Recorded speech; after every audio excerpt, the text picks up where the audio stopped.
Assalamualaikum warahmatullahi wabarakatuh. Perkenalkan, nama saya Wahyu Tirta Wicaksono Aji dari program studi Pendidikan Sejarah. Pada kali ini saya akan membacakan resumen lanjutan dari Sejarah Kebudayaan 1 Indonesia. Sekarang saya akan membacakan resumen pengantar Sejarah Kebudayaan Indonesia 2 karya Dr. Sukmono. Di dalam buku ini terdapat beberapa bagian. Bagian pertama yaitu agama Buddha dan Hindu, bagian 2 zaman berubah Indonesia. Bagian 1 agama Hindu dan Buddha.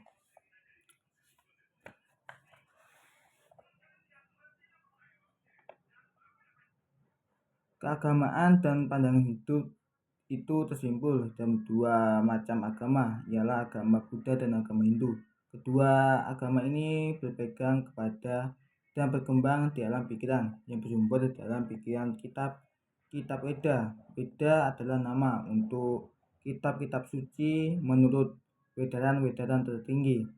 Wid tahun, Weda pengetahuan, khusus pengetahuan tertinggi, dan dapat dipakai dalam arti sempit dan dalam arti luas. Dalam arti sempit, Weda itu terdiri atas 4 himpunan. Samhita ialah Rig Weda, berisi 1028 sukta atau syair-syair pujian terhadap dewa-dewa. Samhita sebagian besar dari berisi syair-syair dari Rig Weda, tetapi seluruhnya diberi tanda nada untuk dapat dilakukan. Yajurweda berisi doa-doa untuk pengantar saji-saji yang disampaikan kepada dewa. Atharmaweda berisi mantra-mantra dan jambi-jambi untuk ikat cinta. Zaman Weda ini dimulai dengan datangnya bangsa Arya kira-kira 1500 tahun sebelum Masehi di daerah hulu Sungai Sindu yang terkenal dengan nama Panjat. Bangsa Arya itu yang termasuk induk bangsa Indo-Eropa mula-mula adalah bangsa pengembara dari tempat mereka terakhir di daerah Asia Pusat. Sebagian dari mereka memasuki dan menetap di dataran tinggi Iran. Dari sebagian lagi di Punjab. Dewasa itu di sepanjang lembah Sungai Sindu terdapat suatu peradaban bangsa Dwiwada yang sudah tinggi sekali tingkatnya.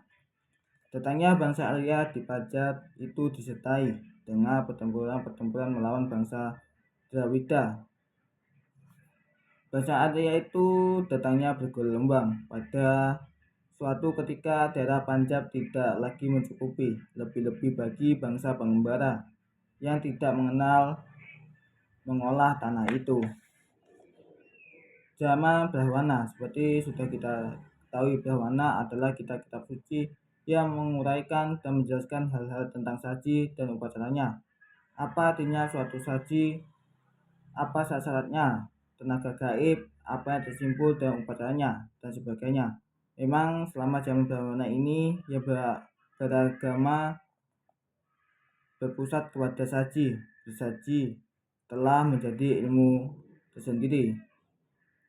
Dalam zaman Brahmana, pembagian itu menjadi lebih tegas lagi, dan golongan keempat yang terdiri atas rakyat taklukan telah pula ditambahkan. Demikian maka terdiri Caturwarya atau 4 kasta, yaitu Brahmana, Ksatria, Waisya, dan Cudra. Dengan adanya syarat-syarat yang begitu berat untuk melakukan saji, naiklah lagi kedudukan kasta Brahmana itu. Zaman Upanishad. Kalau dalam zaman Weda, keagamaan berkisar kepada pemalsuan dewa-dewa, tenaga alam guna mendapatkan keuntungan. Dan dalam zaman Brahmana, keagamaan berpusat kepada saji dan upacara saji yang menjadi monopoli kasta Brahmana. Maka dalam zaman Upanishad ini keagamaan dibalikan dari soal lahir menjadi soal batin. Agama Buddha. Pada mulanya agama Buddha itu sebenarnya bukan agama dalam arti adanya Tuhan atau dewa yang dipuja, melainkan suatu ajaran yang bertujuan membebaskan manusia dari lingkaran samsara atau moksa. Dalam hal ini agama Buddha tiada adanya dengan ajaran-ajaran lainnya yang sudah kita kenal seperti Vedanta, Samkhya, dan Yoga. Dalam usaha mendapatkan jalan menuju moksa itu kita lihat adanya dua aliran yang sangat berbeda, kalau tidak dapat dikatakan berlawanan. Aliran pertama ialah berpendirian bahwa dasar untuk menempuh jalan moksa itu adalah ajaran-ajaran yang terdapat dalam kitab-kitab Weda. Aliran kedua sebenarnya tidak mengakui sama sekali kitab-kitab Weda itu, hukum karma, dan mematahkan lepas sama sekali dari segala pengetahuan dari Weda. Kitab itu disebut Tripitaka yang sebenarnya berarti 3 keranjang. Dinamakan demikian oleh karena terdiri atas 3 himpunan yang masing-masing berisi pokok ajaran agama Buddha itu. Ketiga Pitaka itu ialah Vinaya Pintaka, Sutranta Pitaka, Ambidharma Pitaka. Para pemula agama Buddha mempunyai ikat yang disebut Tricarana, 3-4 berlindung, dan berbunyi, saya berlindung kepada Buddha, saya berlindung kepada Dharma, saya berlindung kepada Sangha. Buddha adalah tokoh sejarah yang mendirikan agama Buddha. Dharma adalah ajaran agama Buddha, dan Sangha adalah masyarakat pemeluk agama Buddha. Ketiga itu, Buddha, Dharma, Sangha, disebut Triratna. Buddha sebenarnya bukan nama orang, melainkan sebuah untuk menamakan orang yang telah mencapai bodhi, yaitu orang telah mendapatkan wahyu, dan karena itu sadar akan makna hidupnya dan terbuka nyata jalan untuk melepaskan diri dari kekangan karma. Adapun Buddha kita kenal dari sejarah sebagai orang mendirikan agama Buddha. Mula-mula ia adalah seorang anak raja bernama Siddhartha. Siddhartha dilahirkan di Taman Lumbini dekat ibu kota kerajaan keluarga Cakya.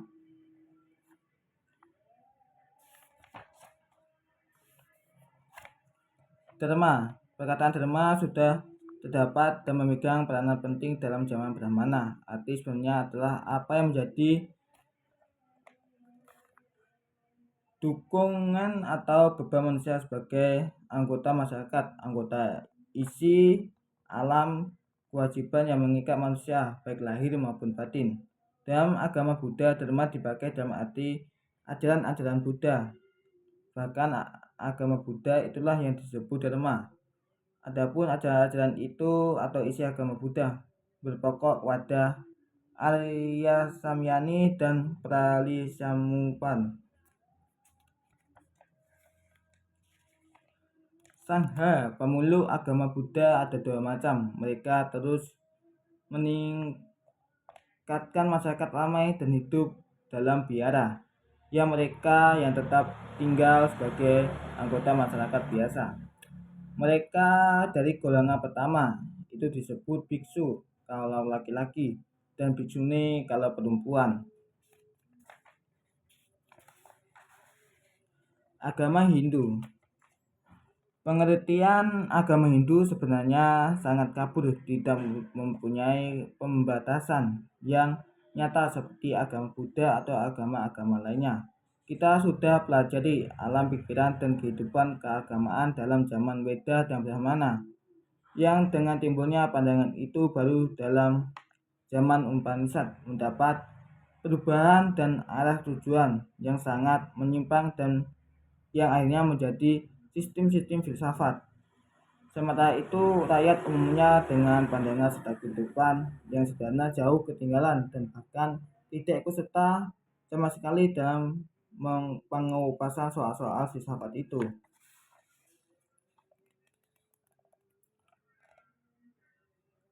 Di samping pemujaan patung-patung dewa, agama Hindu mempunyai lagi 2 macam sifat khusus, ialah adanya Trimurti sebagai kesatuan 3 orang dewa tertinggi yang menduduki tempat jauh di atas para dewa lainnya, dan adanya tambahan kitab-kitab suci lagi yang disebut Purana. Trimurti, menurut arti katanya, Trimurti adalah 3 badan, dan maksudnya adalah dewa yang tertinggi yang menjadikan dan menguasai alam semesta. Dewa ini berbadan 3 sesuai dengan kekuasaan Iswara yang macam mencipta, memelihara, atau melangsungkan dan membinasakan. Dewa ketiga macam kekuasaan yang masing-masing diawali oleh satu badan. Dewa ini kemudian menjadi diwakili oleh seorang dewa.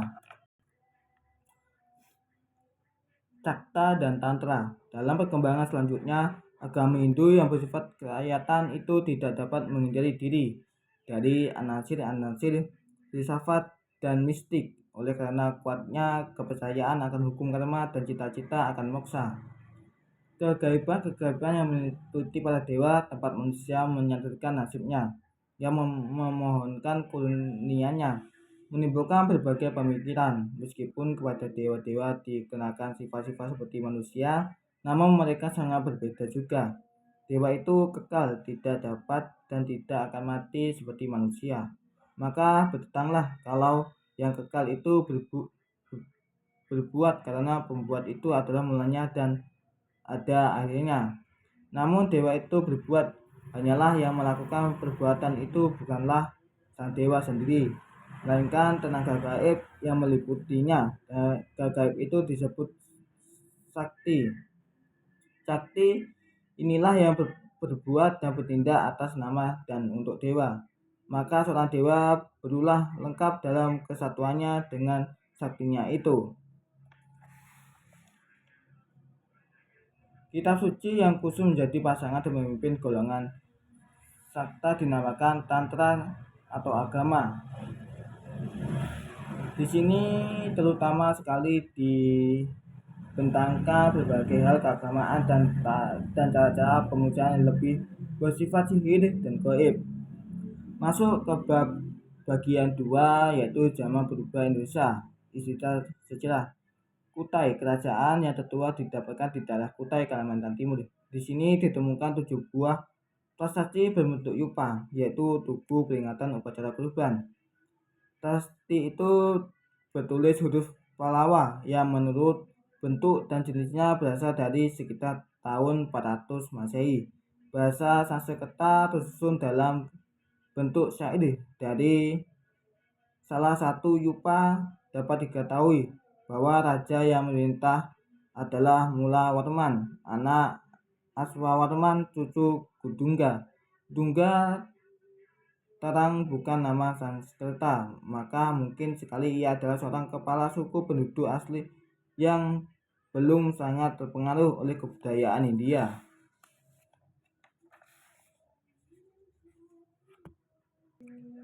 Tarumanagara sekitar tahun 400 sampai 500 Masehi. Di Jawa Barat ada kerajaan Tarumanagara dengan rajanya bernama Purnawarman. 7 buah prasasti daripadanya telah ditemukan, yaitu di daerah Bogor,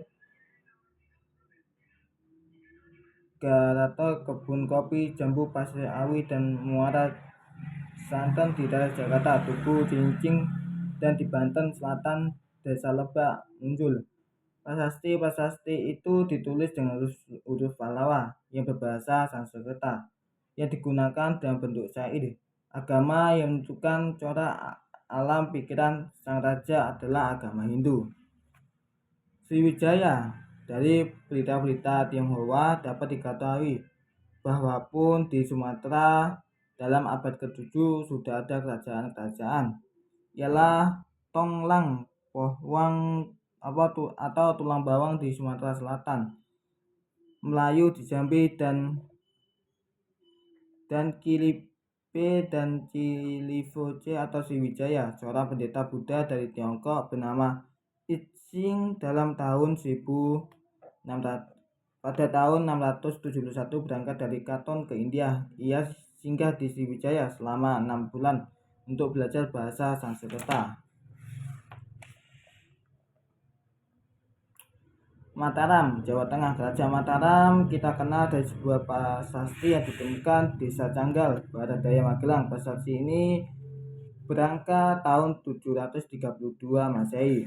Ditulis dengan huruf Pallawa dan digubah dalam bahasa Sanskerta yang indah sekali. Isinya terutama adalah memperingati didirikannya sebuah lingga di atas sebuah bukit di daerah Kuncarakunco oleh Raja Sanjaya, Kanjuruhan, Jawa Timur. Untuk pertama kalinya Jawa Timur muncul dalam sejarah dalam tahun 760 Masehi. Di desa Dinoyo, sebelah barat Laut Malang, ditemukan sebuah prasasti berangkat tahun 760 Masehi, bertulis huruf Kawi dan berbahasa Sanskerta. Prasasti ini mencerminkan bahwa dalam abad ke-8 itu ada kerajaan yang berpusat di Kanjuruhan, Desa Kejuron sekarang, dengan raja bernama Dewi Singha. Sanjayawanca dan Kalendrawanca. Kecuali prasasti Canggal, tidak ada lagi prasasti lain dari Sanjaya pun dari keturunannya. Sampai pertengahan abad ke-9 tidak ada yang terdapat sesudah Sanjaya itu ada prasasti dari keluarga raja lain, yaitu Gailendrawangsa.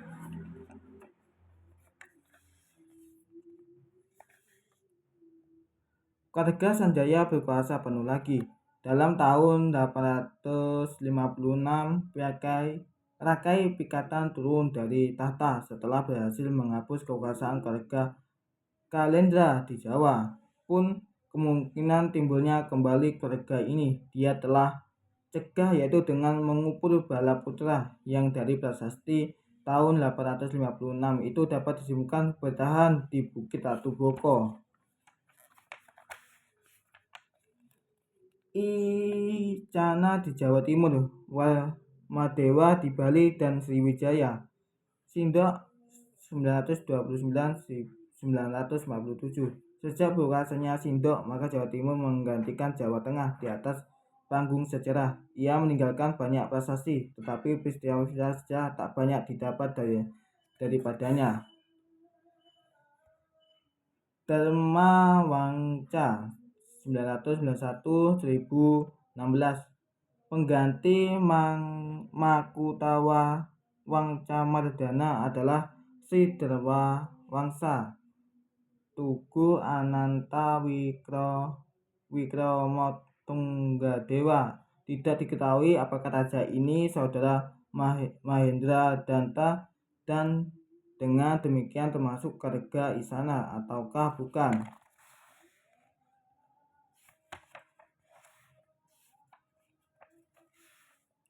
Kerajaan Kadiri.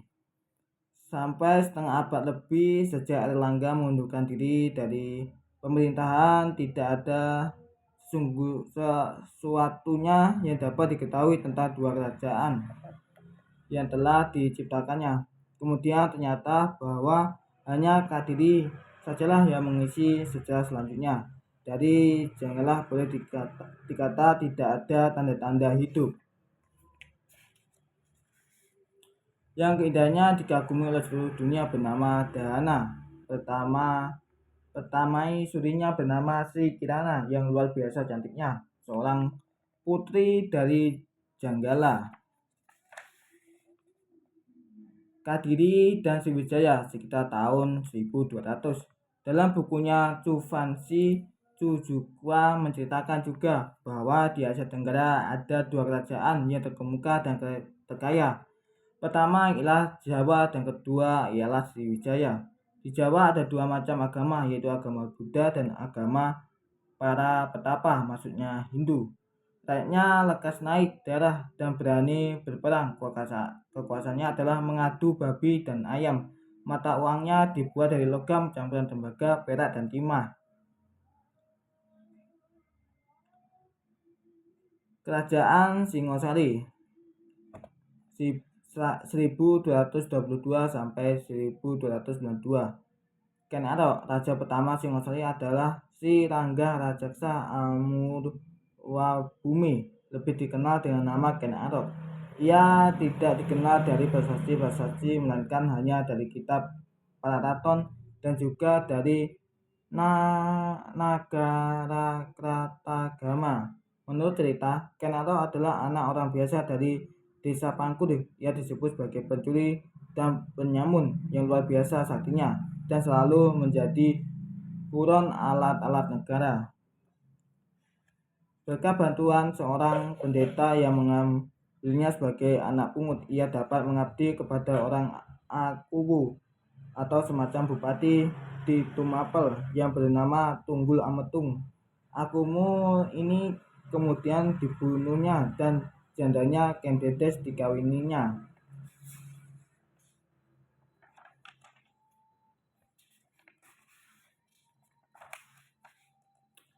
Kerajaan Majapahit. Raden Wijaya yang sedang mengejar tentara Kediri terpaksa melarikan diri setelah ia mendengar bahwa Singosari telah jatuh dan Aldaraja kemudian berbalik memihak Kediri. Dengan bantuan lurah desa Kudadu, ia dapat menyeberang ke Madura. Tujuannya ialah untuk mencari perlindungan dan bantuan kepada Wiraraja dan Sungenot.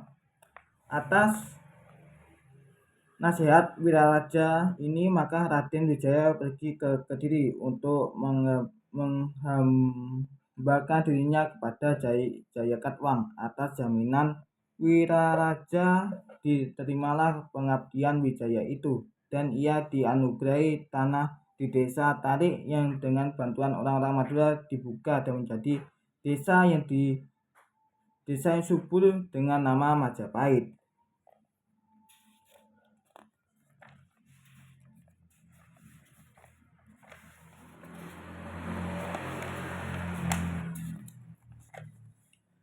Hasil-hasil kebudayaan yang terpenting. Yang pertama ada candi.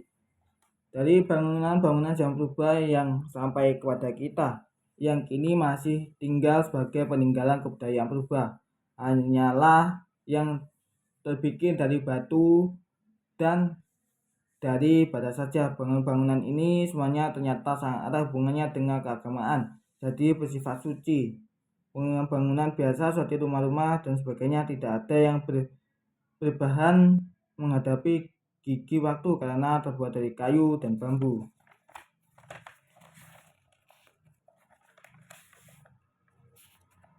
Selanjutnya yaitu ada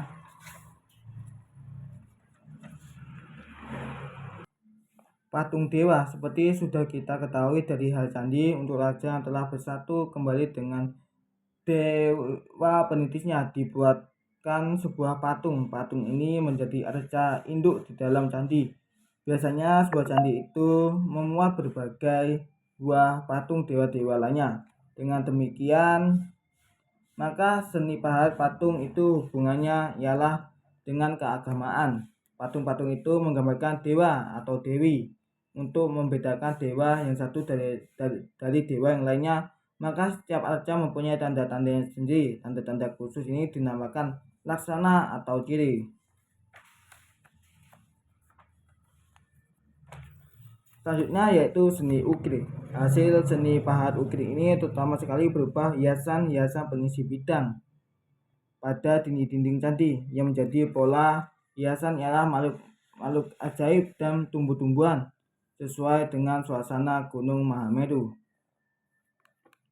Di antara makhluk-makhluk ajaib itu yang selalu terpancang pada ambang atas pintu adalah relung atau kepala kala, yang juga disebut Banaspati atau Raja Hutan. Selanjutnya yaitu barang-barang logam. Kecuali arca-arca dari batu, banyak sekali pula arca-arca dari logam. Sebagian besar dibuat dari perunggu, ada juga yang dibuat dari emas dan perak, dan dari perunggu berlapis emas. Pada umumnya arca-arca logam itu berukuran kecil, maka tentunya arca-arca ini dipakai untuk pemujaan-pemujaan di rumah. Selanjutnya ada kesusastraan. dari zaman purba telah sampai kepada kita sejumlah besar hasil kesusastraan, lebih dari 1000 buah naskah yang dapat memberi gambaran tentang betapa tingginya seni sastra dewasa itu. Tidak termasuk kesusastraan ialah prasasti-prasasti, baik yang dari batu maupun yang dari logam. Meskipun diantaranya ada juga yang diubah dalam bahasa yang sangat indah dalam bentuk syair yang betul-betul berupa susastra.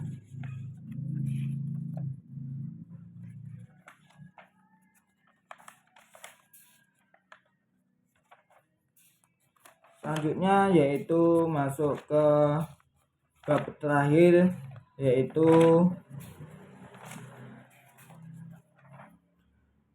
kebudayaan Indonesia menjelang zaman Wadyah. Sudah sejak mulanya kita pelajari bahwa kebudayaan dan masyarakat penduduknya merupakan paduan yang tidak terpisahkan. Tak mungkin yang satu di antara dua itu berdiri sendiri. Tak dapat ada yang satu tanpa yang lain. Maka mengenai kebudayaan Indonesia zaman purba berkembangnya erat sekali dengan bahkan terjalin dalam jalannya sejarah kuno Indonesia. Setelah kini kita mengikuti sejarah itu dari permulaannya sekali sampai kepada lamanya kerajaan Majapahit, dan juga pernyataan-pernyataan kebudayaan sebagai ucapan dari alam pikiran bangsa Indonesia yang telah memperoleh pengaruh-pengaruh dari India.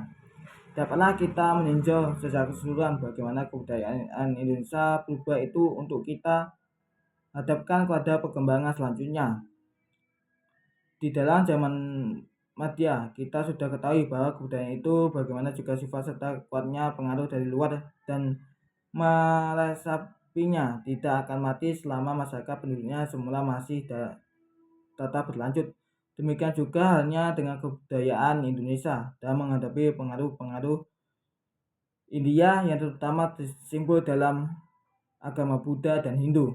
Tidak dapat disangkal bahwa pengaruh India itu sangat meluas dan mendalam sampai bahkan menentukan arah perkembangan serta coraknya kepada kebudayaan Indonesia zaman purba. Nyatanya bahwa sejak zaman sejarah sudah ada titik-titik persamaan antara kebudayaan India dan kebudayaan Indonesia.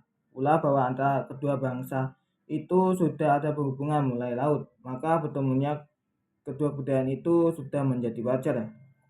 Sementara itu India mengambil perkembangan kebudayaan yang sangat pesat dan menghubung akibat pencampuran bangsa serta kebudayaan Dravida dan Arya, sehingga kebudayaan lainnya di Asia Tenggara jauh ketinggalan. Budaya Indonesia yang mempunyai corak-corak kehidupan itu berlangsung kira-kira 15 abad.